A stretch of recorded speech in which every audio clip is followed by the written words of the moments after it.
প্রিয় ষষ্ঠ শ্রেণীর শিক্ষার্থীরা, তোমাদের বার্ষিক পরীক্ষায় ইংরেজি প্রথম পত্র এই বিষয়ের সম্পূর্ণ প্রশ্নের উত্তর সহ আজকের এই ক্লাসটি। শিক্ষার্থীরা, আমি তোমাদেরকে ইংরেজি প্রথম পত্রের যে প্রশ্নটি আসবে সেই প্রশ্নটি সম্পূর্ণ অ্যান্সার সহ কিভাবে এটার সলিউশন করতে হবে, কিভাবে লিখতে হবে, সবগুলো বিষয় তোমাদেরকে বুঝিয়ে দেবো। চলো শিক্ষার্থীরা, ক্লাসটি শুরু করি। তবে তার পূর্বে তোমাদের সবার প্রতি ছোট্ট একটা রিকোয়েস্ট থাকবে, তোমরা যারা এই চ্যানেল নতুন অবশ্যই চ্যানেলটি সাবস্ক্রাইব করে রাখবে, আর যারা অলরেডি করে রেখেছো তাদেরকে অসংখ্য ধন্যবাদ। তো এখানে যে প্যাসেজটি তোমরা দেখতে পাচ্ছ এটা হচ্ছে হাসন রাজা সম্পর্কিত। এই প্যাসেজটি তোমাদের পাঠ্য বইও রয়েছে, তোমরা এই প্যাসেজটি একটু পড়ে নিবা তোমাদের পাঠ্য বই থেকে, ঠিক আছে? আমি পড়ে দিচ্ছি না, তোমরা একটু কষ্ট করে পড়ে নিবা। আচ্ছা, তারপরে দেখো এই জায়গাতে তোমার 1 নাম্বার কোশ্চেনে থাকবে যে কারেক্ট অ্যান্সারগুলো তোমাকে লিখতে হবে প্রত্যেকটা কোশ্চেন, অর্থাৎ এখানে এমসিকিউ আসবে 7টা এমসিকিউ, 7টাতে 7 নাম্বার। যেমন এখানে প্রথম এমসিকিউ আমরা যদি দেখি, হাসন রাজার song were always popular in Sylhet, which of the following word is not synonym of the popular. এই যে এখানে পপুলার অর্থ জনপ্রিয়, এই সিনোনিম অর্থ হচ্ছে সমার্থক শব্দ। তো সমার্থক শব্দ নট, অর্থাৎ সমার্থক শব্দ নয়, পপুলারের সমার্থক শব্দ নয় কোনটি, সেটা হচ্ছে তোমার আনফ্যামিলিয়ার। আনফ্যামিলিয়ার অর্থ এইটার অ্যান্সার, ঠিক আছে? আচ্ছা, এর সেম একইভাবে 2 number question, he gave away all of his properties, the term gave away means. এই জায়গাতে বলা হয়েছে the term gave away means, away দ্বারা কি বোঝাচ্ছে, এওয়ে দ্বারা কি বোঝাচ্ছে? এটার উত্তর হচ্ছে সি, ডোনেট। এটার উত্তর হচ্ছে সি, ডোনেট।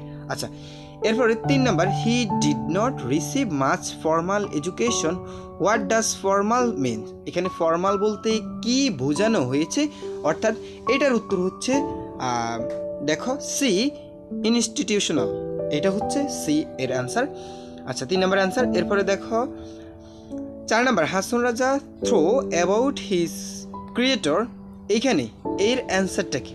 এর উত্তর হচ্ছে ডিপলি, বি নাম্বার এর উত্তর। আচ্ছা, 5 number, Hason Raja was born, Hason Raja জন্মগ্রহণ করছে কোথায়? এটার উত্তর হচ্ছে সি, সিলেটে সে জন্মগ্রহণ করছে। এগুলোর অ্যান্সার খুব সহজে তোমরা দিতে পারবে যদি প্যাসেজটি একটু ভালো করে তোমরা পড়ে নাও। আচ্ছা, এরপরে 6 number, he did not receive much formal education, here the receive refer. Receive বলতে এখানে কি বোঝানো হয়েছে? এটার উত্তর হচ্ছে অবটেন। রিসিভ বলতে এখানে অবটেনকে বোঝানো হয়েছে। আচ্ছা, এরপরে হি ওয়াজ নট হাইলি এডুকেটেড, এখানে এই কোশ্চেনটা, এটার অ্যান্সারটা কি বোঝানো হয়েছে? ঠিক আছে, এইটা দেখো, এটা হচ্ছে ডি নাম্বার, অ্যাকাডেমিক্যালি।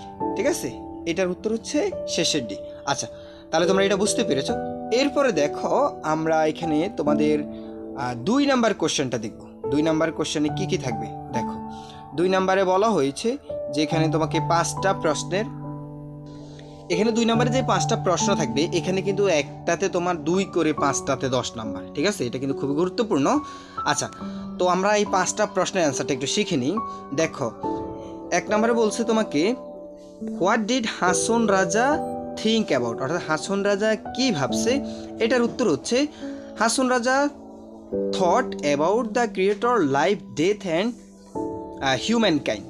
এটা হচ্ছে তোমাদের প্রথম প্রশ্ন, এর অ্যান্সার। এই যে তোমরা নিচে স্ক্রিনে দেখতে পাচ্ছ, এর অ্যান্সার হচ্ছে এটা। বি নাম্বার সেম একইভাবে, হোয়ার ওয়ার হাসন রাজার সং পপুলার, কোথায় হাসন রাজার গান জনপ্রিয়?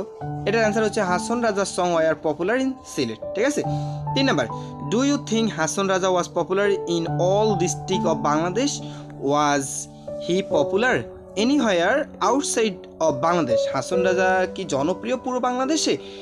এই বিষয়টি এবং কোথায় সেই বিষয়। তো এটা লিখতে পারো, yes I think he was popular in all district of Bangladesh, he was popular in West Bengal in India as well. আচ্ছা, এর D number, when was Hason Raja born, Hason Raja কখন জন্মগ্রহণ করছে? তাহলে এটা ডির উত্তর হচ্ছে Hason Raja was born in 1854। E number, where did he come from, সে কোথায় থেকে এসেছে? তো এখানে এর উত্তর হচ্ছে he come from wealthy landlord family in Sylhet. আচ্ছা, এই প্রশ্নগুলোর অ্যান্সার তোমরা কোথায় পাবে? এই যে এখানে তোমরা যে সিন প্যাসেজটা দেখতে পাচ্ছ, এই সিন প্যাসেজের মধ্যেই সবগুলো প্রশ্নের উত্তর তোমরা খুঁজে পাবে। ঠিক আছে, আচ্ছা, এরপরের কোশ্চেন আমরা চলে যাই। ঠিক আছে, 2 নাম্বারের কোশ্চেন এটা অ্যান্সার করলাম। এরপরে 3 এবং 4 নং কোশ্চেন অ্যান্সার করতে হবে। তবে এখানে তোমাকে দেখো আচ্ছা, তো এখানে 3 নাম্বার এবং 4 নাম্বার কোশ্চেন অ্যান্সার করতে হলে তোমাকে এখানে একটি আনসিন প্যাসেজ দেওয়া থাকবে, এই প্যাসেজটা তোমাকে আবার পড়তে হবে, ঠিক আছে? পড়ার পরে এই সম্পূর্ণ প্যাসেজটা যখন তুমি পড়বা সেটার আলোকেই তোমাকে এখানে 3 নাম্বার এবং 4 নাম্বার কোশ্চেন, এই যে দেখো তোমরা যে আনসিন প্যাসেজটা দেখেছিলে এই আনসিন প্যাসেজটা পড়ে তোমরা এখানে শূন্যস্থানগুলো পূরণ করতে হবে, ঠিক আছে? তো দেখো, তো আমি এখানে তোমাদের জাস্ট 3 নাম্বার কোশ্চেনটির অ্যান্সারগুলো একটু তোমাদেরকে দেখিয়ে দিচ্ছি। এখানে যেমন 3 নাম্বার কোশ্চেনে বলেছে the king of the jungle the lion was worried, ঠিক আছে? এরপরে তুমি বি নাম্বার কোশ্চেন হচ্ছে হার্ড, ঠিক আছে? নিচে অ্যান্সারগুলো দেওয়া আছে, তোমরা দেখে নাও। এরপরে সি নাম্বার হচ্ছে অ্যানিমেল, ডি নাম্বার হচ্ছে ওয়াইজ এবং ই নাম্বার হচ্ছে রিয়েলাইজড, ঠিক আছে? তো এই 5টা আর শূন্যস্থান তোমাকে শুধুমাত্র উত্তরগুলো খাতা লিখতে হবে, ঠিক আছে? তোমরা জাস্ট উত্তরগুলো খাতায় লিখবা। আচ্ছা, এবং সবচেয়ে গুরুত্বপূর্ণ সেটি হলো এই যে তোমরা এখানে দেখতে পাচ্ছ 4 নাম্বার কোশ্চেন, যে write the synonym and antonyms of the word as direct. এইখানেতে দেখো, এইখানে যে শব্দগুলো রয়েছে যেমন আনরুলি, ডেসপারেটলি, ঠিক আছে? এই যে স্মুথ, এখানে অনেকগুলো শব্দ রয়েছে। সো আমরা এই শব্দগুলোর সমার্থক শব্দ বললে সমার্থকটা লিখব, আর বিপরীত শব্দ বললে আমরা বিপরীত শব্দটা লিখব। তোমরা তো এটা নিশ্চয়ই জানো সবাই যে সিনোনিম শব্দের অর্থ হচ্ছে সমার্থক শব্দ। যদি সমার্থক শব্দগুলো বলে আমরা সমার্থক শব্দগুলো বলবো, আর অ্যান্টোনিমস বললে বিপরীত শব্দগুলো। তো দেখো যেমন আনরুলি, ঠিক আছে? এটার অ্যান্টোনিমস অর্থাৎ বিপরীত শব্দটা বলছে। তো এটার বিপরীত শব্দ হচ্ছে কন্ট্রোলেবল, অর্থাৎ এখানে নিচে অ্যান্সারগুলো দেওয়া আছে, তোমরা এখান থেকে নিচে অ্যান্সারগুলো দেখে নিতে পারো, ঠিক আছে? এই যে সেম একইভাবে ডেসপারেটলি, এটার সমার্থক শব্দ চেয়েছে, ঠিক আছে? অর্থাৎ সমার্থক শব্দ। তো এটা আমরা এইখানে যে অ্যান্সারগুলো দেওয়া আছে তোমরা একটু দেখে নিতে পারো। গ্রেটলি, ঠিক আছে? সি নাম্বার স্মুথ, যে কোনো একটা অপশন লিখলে হবে, ঠিক আছে? সি নাম্বার হচ্ছে স্মুথ হচ্ছে এখানে অ্যান্সারগুলো দেওয়া আছে। ডি নাম্বার, ই নাম্বার সবগুলো সমার্থক এবং বিপরীত শব্দগুলো। যদি অ্যান্টোনিমস বলে তাহলে বিপরীত শব্দ লিখবা, সিনোনিম বললে সমার্থক শব্দটা লিখবা, ঠিক আছে? আচ্ছা, এরপরে দেখো তোমাদের এই যে কোশ্চেন, এরপরে দেখো এখানে আমাদেরকে বলছে, দেখো এই যে এই প্যাসেজটা আমাদেরকে 5, 6 কোশ্চেন, 5, 6, 7, যে read the text and answer the following question. এখানে 5, 6, 7 3টা কোশ্চেন অ্যান্সার করতে হবে এই প্যাসেজটাকে কেন্দ্র করে। অর্থাৎ যেই প্যাসেজটা তোমরা দেখতেছো এই প্যাসেজটা থেকে খুঁজে আমরা কি করব, এই শব্দগুলো বের করব, ঠিক আছে? তো তোমরা একটু দেখে নাও। আচ্ছা, তো এই জায়গাতে যেমন তোমাদের এই শূন্যস্থানে তোমরা যদি একটু লক্ষ্য করো, এখানে পার্সন অথবা হোয়াট কী ঘটেছিল সেই বিষয়টি বা ব্যক্তির নাম শূন্যস্থান, এখানে ইভেন্ট কী ঘটনা ঘটেছিল, এখানে আমাদের ইনফরমেশনগুলো দিতে হবে। যেমন আমি যদি তোমাদেরকে দেখাই যে সক্রেটিসের প্রথম কী ঘটেছিল, যে পুয়ার ওয়ার্কিং ক্লাস ফ্যামিলি, তাহলে দেখো Socrates was born a poor working class family. তাহলে এই জায়গাতে দেখো তুমি যদি একটু লক্ষ্য করো তার জন্মটা হয়েছিল, ওয়াজ বর্ন, কী হয়েছিল? জন্ম। তাহলে আমরা এই শূন্যস্থানটাতে কী লিখবো? ওয়াজ বর্ন লিখবো, ঠিক আছে? আচ্ছা, এটা হচ্ছে তোমাদের প্রথম কোশ্চেন অ্যান্সার। আচ্ছা, সেম একইভাবে সক্রেটিসের কী ঘটনা ঘটেছিল, ইউজুয়াল এডুকেশন এখানে দেওয়া আছে, কিন্তু এই জায়গার শূন্যস্থানে কিছু দেওয়া নেই। সো এই শূন্যস্থানটা কোথায় হবে? দেখো তুমি প্যাসেজটা পড়বে, এই যে ইউজুয়াল এডুকেশন, এই যে কী সম্পর্কিত, এই যে learning, music, science, psychology and geometrics, ঠিক আছে? তো আমি তোমাদেরকে এখান থেকে দেখাচ্ছি, তোমরা এই যে এখান থেকে, তো এই অংশটুকু দেওয়া নেই, তাহলে জাস্ট এই অংশটুকু কোথায় হবে? এই জায়গাতে লিখে দিলে অ্যান্সার। তো তোমাকে চকটা উঠাতে হবে না, এই যে চকটা উঠানোর দরকার নেই। তোমরা এই যে আমি নিচে স্ক্রিনে দেখিয়ে দিচ্ছি, তোমরা এইখান থেকে জাস্ট হুবাহু এগুলোর অ্যান্সারগুলো লিখে ফেলবো। আচ্ছা, তো পুরো আমরা চকটা দেখবো, দেখো পুরো চকটা এখানে দেওয়া আছে, এই চকটার মধ্যে এই অ্যান্সারগুলো তোমরা দিবা, ঠিক আছে? এগুলো কোথায়? ওই প্যাসেজটা থেকে খুঁজে বের করবা। আচ্ছা, এরপরে দেখো আরেকটা বিষয়, 6 নাম্বার কোশ্চেনটা দেখো, একটু সবাই একটু মনোযোগ সহকারে দেখবা, ঠিক আছে? এখানে বলা হচ্ছে ট্রু আর ফলস, এই যে 6 number question, the following the statement, right true অথবা টি লেখো যদি সত্য হয়, আর যদি মিথ্যা হয় তাহলে ফলস লেখো। তবে ফলস লিখলে তোমাকে কারেক্ট অ্যান্সারটা দিতে হবে, অর্থাৎ সঠিক উত্তরটা তোমাকে দিতে হবে। তো দেখো এই অ্যান্সারগুলো আমি তোমাদেরকে দেখিয়ে দিচ্ছি। দেখো শিক্ষার্থীরা, তো এই জায়গাতে যেমন 1 নাম্বার কোশ্চেন আমি যদি একটু উপরের দিকে উঠাই তাহলে তোমরা স্পষ্ট দেখতে পাবে। দেখো এইখানে A number, the parents of Socrates were very rich, তাদের গরিব পরিবারটি অনেক রিচ ছিল, ধনী ছিল। তো প্যাসেজ থেকে তুমি পড়ে দেখছো কিন্তু ওই প্যাসেজ রিচ ছিল না, কী ছিল, গরিব ছিল। তাহলে এই জাস্ট এই যে ফলস লিখবা, ফলস লিখে কারেক্ট অ্যান্সার এই পর্যন্ত শুধু জাস্ট তুমি এই যে রিচের পরিবর্তন করে ফুয়ার লিখে দিতে পারো, ঠিক আছে। কী ছিল, ফুয়ার, জাস্ট ফলস কারেক্ট অ্যান্সার দিবে লিখবা। আমি অ্যান্সারগুলো নিচে দেখাচ্ছি, এগুলো এইভাবে লিখবা, ঠিক আছে। আচ্ছা, বি নাম্বারটা দেখো, Socrates had no knowledge in psychology. তো এইখানে দেখো এটার অ্যান্সারও নিচে দেওয়া আছে, ঠিক আছে, এই যে নিচে দেওয়া আছে। এরপর সি নাম্বার, এটা হচ্ছে ট্রু। ডি নাম্বার, এটার উত্তর হচ্ছে ফলস, এটার অ্যান্সার দেওয়া আছে। ই নাম্বার, এটার উত্তর হচ্ছে ট্রু, ঠিক আছে। আচ্ছা, এরপরে আমরা 7 নাম্বার কোশ্চেনটা দেখব। তবে 7 নাম্বার কোশ্চেনটা খুবই সহজ একটা বিষয়। এই যে তুমি প্যাসেজটা দেখতেছো, আমরা যে প্যাসেজটা দেখেছিলাম, কারণ আমাদেরকে তো বলা হয়েছে এই প্যাসেজটা থেকে সামারি লিখতে, কারণ 5 নাম্বারে বলা হয়েছে সামারি লিখতে। সামারি কোথায় থেকে লিখবা, এটা লিখবা তোমরা এই প্যাসেজটা থেকে, কারণ 7 নং প্রশ্ন এখান থেকে লিখতে হবে। তো তুমি প্রথম বাক্যটা ঠিক এভাবে লিখতে পারো যে তুমি হুবাহু লেখার থেকে, অর্থাৎ এখানে কিন্তু দেখো 10 নাম্বার, কিন্তু তুমি হুবাহু লিখে ফেললেও নাম্বার পাবা, বাট যদি তুমি একটু স্মার্টলি লেখো তাহলে তুমি 10-এ 10 পাবা। সেই স্মার্টলি প্রসেসটাকে আমি তোমাদেরকে দেখাচ্ছি। আমি বলছি, তোমরা একটু মনোযোগ দিয়ে শুনবা। প্রথমে লিখবা the passage is about, the passage is about a famous man. অর্থাৎ আমি তোমাদেরকে দেখাচ্ছি, কৌশলটা শিখিয়ে দিচ্ছি। তুমি চাইলে এই কৌশলটা কাজে যেই কোনো সামারি লিখতে পারো। প্রথমে তুমি লিখবা the passage is about a famous man, এই প্যাসেজটি একজন বিখ্যাত ব্যক্তির সম্পর্কে। এরপরের বাক্য লিখবা হিজ নেম ইজ সক্রেটিস, তার নাম হলো সক্রেটিস, ঠিক আছে।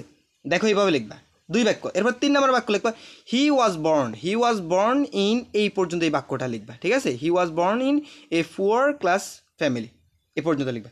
3 নম্বর বাক্য এটা। 4 নম্বর বাক্য তুমি এখান থেকে আরেকটা বাক্য লিখবা, ঠিক আছে, নিজের মতো করে এখান থেকে ইম্পর্টেন্ট একটা বাক্য লিখবা, 4 নম্বর বাক্য। এরপর এখান থেকে আরেকটা বাক্য লিখবা, 5 নম্বর বাক্য। এখান থেকে আরেকটা বাক্য লিখবা, 6 নম্বর বাক্য, ঠিক আছে। এরপর আরেকটা বাক্য এখান থেকে লিখবা, 7 নম্বর বাক্য। এইভাবে তুমি 6 থেকে 7টা বাক্য লিখবা। তবে শুরুটা তুমি একটু স্মার্টলি করলেই তুমি কিন্তু সর্বোচ্চ নাম্বার পাবা, ঠিক আছে। এটা ছিল তোমাদের কোশ্চেন নাম্বার 7-এর অ্যান্সার। আমি কীভাবে অ্যান্সার করতে সেটা দেখিয়ে দিয়েছি। আচ্ছা, এরপরে দেখো শিক্ষার্থীরা, আমরা 7 পর্যন্ত বুঝতে পারলাম। 8 নাম্বার কোশ্চেনটা একটু যদি তোমরা লক্ষ্য করো, দেখো এই জায়গাতে একটা টেবিল দেওয়া থাকবে, এই কলামের সাথে বি কলামের মিলকরণ। তো এখানে এই টেবিলটা তোমাকে মিলকরণ করতে হবে। যেমন এখানে 1 নাম্বারের সাথে এখানে 1 নাম্বারের সাথে এখানে ডি নাম্বারের সাথে মিলবে, ঠিক আছে। এরপরে ভি নাম্বারের সাথে 2 নাম্বারের সাথে 2 নাম্বারের সাথে এখানে 2 নাম্বারের সাথে এখানে ভি নাম্বারের সাথে মিলবে, ঠিক আছে। তো আচ্ছা, নিচে অ্যান্সার আমি তোমাদেরকে দেখিয়ে দিচ্ছি, তোমরা অ্যান্সার থেকে এগুলো একটু পড়ে নিবে, ঠিক আছে, তাহলে তোমরা বুঝতে পারবে। আচ্ছা, এরপরে 9 নাম্বার কোশ্চেনটা দেখো, এটা খুবই গুরুত্বপূর্ণ এবং এটা পরীক্ষাতে অনেকে লিখতেই পারে না, যে লেখার প্রসেসটাই জানে না। দেখো এই যে ভুলটা করা যাবে না। এইটা তোমাদের যে গল্পটা দেওয়া আছে, এটা মূলত একটা এলোমেলো একটা গল্প দেওয়া আছে। তুমি এই গল্পটার লাইনগুলো একটু সাজিয়ে নেবে। কিন্তু এই গল্পটা দেখো, সবার আগে লেখার কথা ছিল এই বাক্যটা। কোথায় লেখার কথা ছিল? এই জায়গাতে, ঠিক আছে, এই জায়গাতে লেখার কথা ছিল। তো এই বাক্যটা তুমি প্রথমে লিখবা। তো এই গল্পটা যে এলোমেলো দেওয়া আছে, তোমাকে এটা সাজিয়ে লিখতে হবে। এখানে কিন্তু 8 নাম্বার। দেখো তাহলে তুমি এটা কীভাবে সাজিয়ে লিখবা? তাহলে কি স্যার আমি পুরো গল্পটাকে আবার উঠিয়ে লিখবো? না, উঠানোর দরকার নেই, কোনোভাবে তোমার এটা পুরো গল্পটা আর লেখার দরকার নেই। শুধুমাত্র তুমি এই যে নিচে যে অ্যান্সার স্ক্রিপ্টটা দেখতে পাচ্ছ, আমি যেভাবে দেখিয়ে দিচ্ছি, এরকম একটা বক্স করবা, 1 2 3 4 5 এবার 8 পর্যন্ত লিখবা। তারপর প্রথম বাক্য হচ্ছে তোমার এখানে এফ, দ্বিতীয় বাক্য হচ্ছে এখানে সি লিখবা, তারপর তৃতীয় বাক্য হচ্ছে এখান থেকে জি লিখবা, তারপরে চতুর্থ বাক্য হচ্ছে এখান থেকে এই লিখবা, ঠিক আছে। তো জাস্ট তুমি এইভাবে করে অ্যান্সারটা লিখবা, জাস্ট অ্যান্সারটা এই চকটা তৈরি করে দিলে অ্যান্সারটা হয়ে যাবে, ঠিক আছে। আচ্ছা, এরপরে দেখো 10 নাম্বার কোশ্চেন, এটা কিন্তু খুবই কঠিন একটা বিষয়। 10 নাম্বার তোমাদের পাঠ্য বইয়ে যে কবিতাগুলো রয়েছে, এই কবিতা থেকে মূলত এই প্রশ্নগুলো আসে। তো এখানে একটাতে 2 করে 5টাতে 10 নাম্বার, এখান থেকে 5টাতে 10 নাম্বার, কিন্তু প্রশ্ন থাকবে 8টা। তোমার এখানে 8টা প্রশ্ন রয়েছে, 8টা প্রশ্ন থেকে তুমি বাছাই করে যেই কোনো কয়টা দিতে পারবা, 5টা দিতে পারবে, একটা বাছাই করার একটা সুযোগ থাকবে, ঠিক আছে। তো দেখো নিচে আমি এর অ্যান্সার স্ক্রিপ্ট দিয়ে রেখেছি, তোমরা দেখো এর অ্যান্সারটা ঠিক কীভাবে লিখতে হবে, দেখো, ঠিক আছে। আচ্ছা আচ্ছা, এটা তো তোমরা সবাই বুঝছো। এরপরে দেখো তোমাদের রাইটিং পার্টে কী কী বিষয় থাকবে। রাইটিং পার্টে তোমাদের লেটার থাকবে, প্যারাগ্রাফ থাকবে। দেখো প্রথমে 11 নাম্বার কোশ্চেন, এখানে একটা স্টোরি থাকবে, স্টোরি বুঝছো, একটা গল্পের কিছু অংশ এখানে দেওয়া আছে, তোমার বাকি অংশটা অর্থাৎ পুরো একটা স্টোরি তোমাকে মুখস্থ করতে হবে, স্টোরি লিখতে হবে, ঠিক আছে? এটাতে 10 নাম্বার, কিন্তু সবচেয়ে এই বিষয়গুলো ফোকাস করবা বেশি। যেমন আবার এরপর প্যারাগ্রাফ আসবে, এই বুক ফেয়ার, দেখো এই বুক ফেয়ার, এই যে প্যারাগ্রাফ তুমি লিখবে, এটাতেও কিন্তু 10 নাম্বার। দেখো তাহলে কী আসবে, ইংরেজি প্রথম পত্রে একটা স্টোরি শিখতে হবে, প্যারাগ্রাফ একটা শিখতে হবে, এবং ডায়ালগ শিখতে হবে। এই ডায়ালগেও তোমার কিন্তু 10 নাম্বার। তাহলে আমরা কী কী শিখবো, ইংরেজি প্রথম পত্রে স্টোরি শিখবো, ডায়ালগ শিখবো এবং প্যারাগ্রাফ শিখবো, তিনটাতে 30 নাম্বার টোটাল, ঠিক আছে? তো শিক্ষার্থীরা, এই ছিল আজকের মতো তোমাদের ইংরেজি প্রথম পত্রের বার্ষিক পরীক্ষার জন্য ইংরেজি প্রথম পত্রের নমুনা প্রশ্নের সমাধান সহ তোমাদেরকে দেখিয়ে দিচ্ছি। এরপরও যদি কোনো কিছু জানার থাকে অবশ্যই জানাতে পারো। সেক্ষেত্রে ক্লাসটি ভালো লাগলে অবশ্যই